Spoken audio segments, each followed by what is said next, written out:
Salam saudara terkasih dalam Tuhan, sahabat kebenaran. Jumpa lagi dengan saya Lintong Nainggolan dalam acara Renungan Malam yang pada malam hari ini mengambil tema intimasi. Di dalam 2 Tawarik 16 ayat 9a firman Tuhan berkata, "Karena mata Tuhan menjelajahi seluruh bumi untuk melimpahkan kekuatannya kepada mereka yang bersungguh hati terhadap Dia." Bapak, Ibu, sahabat kebenaran, kalau sampai kita bisa intim dengan Tuhan, menjadi kekasih Tuhan, apa yang kita takutkan? Kalau kita memiliki intimasi dengan Allah, jadi kekasih Tuhan, pasti Allah akan membela kita. Ingat ketika Abraham masuk Mesir pada masa paceklik atau kekeringan. Satu hal yang menakjubkan Bapak Ibu, Abraham tidak kembali ke Ur Kasdim. Dia mengambil resiko untuk masuk Mesir. Ternyata Mesir pada waktu itu diperintah oleh Firaun yang mata keranjang. Dia melihat Sarah, istri Abraham itu, dan dia mau menjadikan Sarah sebagai istrinya. Tuhan memperlakukan Abraham istimewa. Tuhan obrak-abrik Firaun dan negeri Mesir. Abraham habis-habisan untuk Tuhan, maka Tuhan pulihkan karena dia kekasih Tuhan.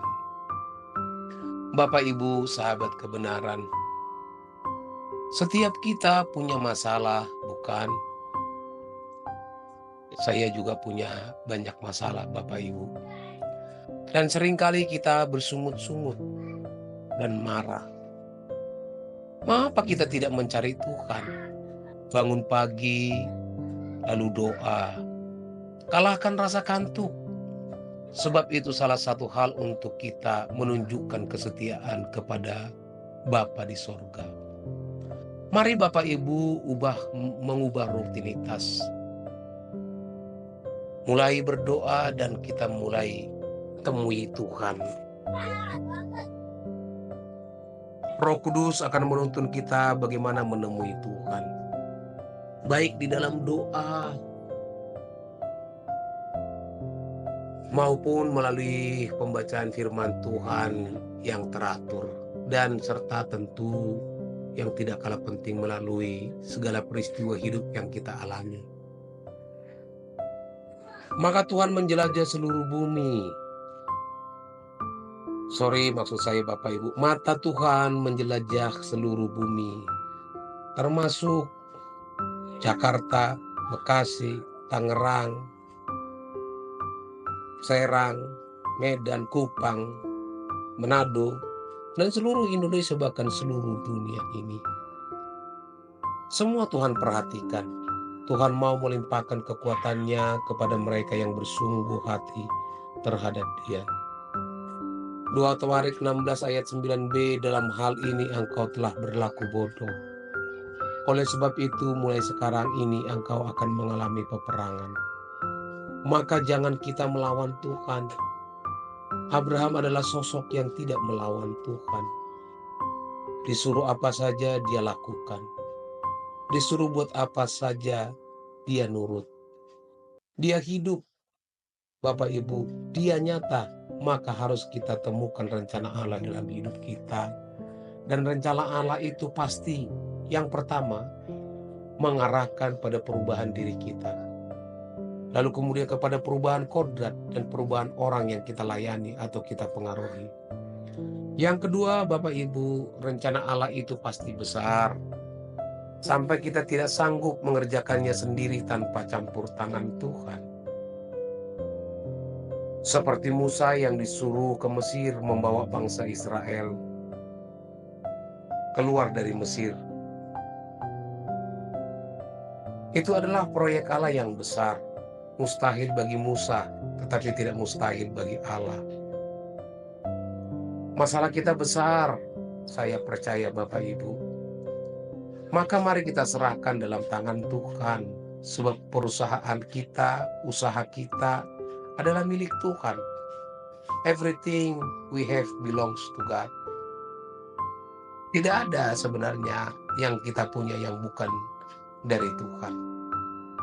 Dan kalau itu kita klaim milik Tuhan dan kita memperlakukan itu dengan benar, maka kita tidak perlu minta-minta tolong Tuhan. Tuhan pasti menolong. Kita kerjakan bagian kita dengan sebaik-baiknya. Di luar kemampuan kita, Tuhan akan mengerjakan bagiannya. Yang penting Bapak Ibu, jangan sampai usaha kita maju, jadi lupa diri. Bisnis kita maju, kita lupa diri. Rumah tangga kita dipulihkan, kita lupa diri. Hal ini bisa membuat kita malah masuk neraka. Tuhan sangat tertarik menolong kita, tetapi Ia lebih tertarik menyelamatkan kita di kekekalan. Tuhan sangat memperhatikan persoalan hidup yang kita hadapi, tapi Tuhan lebih memperhatikan keadaan batin kita, karakter kita. Ingat Bapak Ibu, tidak ada orang yang bisa melarang kita menjadikan Tuhan kebahagiaan kita. Dan tidak ada orang yang bisa menghalangi kita menjadikan Tuhan satu-satunya harta kita. Maka dimanapun kita berada, kapanpun sedang mengerjakan apa, sakit atau sehat, kelimpahan atau kekurangan, kita tetap di hadirat Tuhan dan terus menghayati kehadiran Allah. Keberadaan Allah yang hidup itu. Supaya kita menjaga perasaannya. Salah satu tokoh dalam Alkitab yaitu Yusuf. Dia bisa menjadi seorang yang takut akan Allah. Itu bukan dalam 1, 2, atau 3 tahun. Sejak muda dia tidak ikut terlibat dengan kejahatan kakak-kakaknya. Sehingga dia bisa mengadukan kejahatan yang dilakukan kakak-kakaknya. Maka ketika dia mendapat kesempatan menikmati kepuasan daging, yaitu meniduri istri Potifar, Yusuf berkata, bagaimana aku bisa melakukan dosa sebesar ini di hadapan Allah? Tuhan memperhitungkan keadaan setiap individu. Maka di kitab Ayub 1 Allah mengumpulkan Beni Elohim, yaitu anak-anak Allah.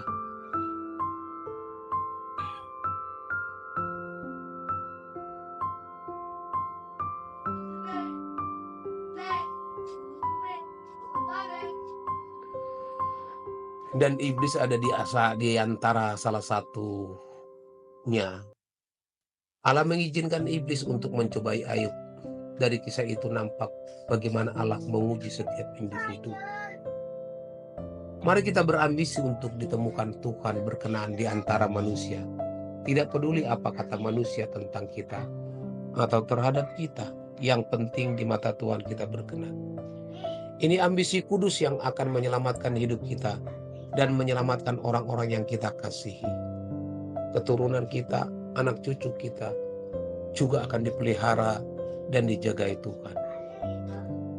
Kalau kita menjadi kekasih Tuhan, kita tidak perlu berseru-seru minta tolong. Tuhan tahu yang kita butuhkan. Orang-orang muda jangan menjadi sombong. Jangan ikut-ikut orang-orang muda yang tidak percaya Allah itu ada. Tetapi kita memilih percaya kepada Tuhan. Bukan apa kata orang, tapi karena kita sendiri mengalami Dia bahwa Dia nyata dalam hidup kita. Mahal sekali kesempatan ini. Tidak bisa diukur pakai uang. Tidak ternilai. Duduk diam, nantikan pertolongan Tuhan. Tuhan tahu waktu yang tepat menolong kita. Kiranya Tuhan menemukan kita berkenan di hadapannya. Di tengah-tengah dunia yang gelap ini, dunia tanpa Tuhan, dunia yang sangat fasik. Biar kiranya Tuhan terhibur dengan adanya manusia-manusia yang tulus seperti Bapak Ibu, yang kudus, yang mencari Allah dengan sungguh-sungguh, yang berbelas kasihan terhadap orang lain, dan memperhatikan pekerjaan Tuhan. Oleh karena itu Bapak Ibu Saudara yang kekasih dalam Tuhan, jangan tunda, hari ini bertobatlah dari semua dosa kita. Miliki keintiman dengan Tuhan secara benar. Demikian Bapak Ibu renungan buat kita, kiranya renungan ini memberkati istirahat Bapak Ibu pada malam ini. Kiranya Bapa Elohim Yahweh di dalam Tuhan Yesus Kristus memberkati istirahat Bapak Ibu di peraduan malam. Kalau saudara diberkati dengan pemberitaan kebenaran ini, mari Bapak Ibu silahkan like, share, dan subscribe. Terpujilah Tuhan. Haleluya. Amin.